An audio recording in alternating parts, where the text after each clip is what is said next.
இவன் என்ன புனிதவானா மைத்ரேயனு? அப்படி புனித போராளியா இந்த மைத்ரேயனு? மைத்ரேயனுடைய அரசியல் வரலாறு எங்களுக்கு தெரியாதா?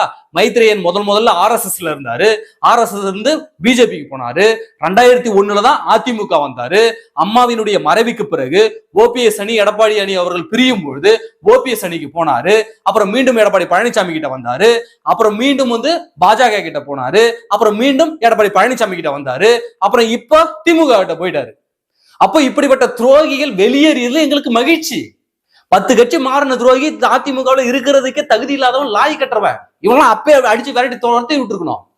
அதிமுகவினுடைய ஒரு அடிப்படை தொண்டன், வருஷம் முழுக்க ஆயுள் முழுக்க இந்த கட்சிக்காக உழைத்த தொண்டன் ஒரு சாதாரண பதவியை கூட பெறாமல் இன்றைய வரைக்கும் கட்சிக்காக உழைத்துக் கொண்டிருக்கிறான்.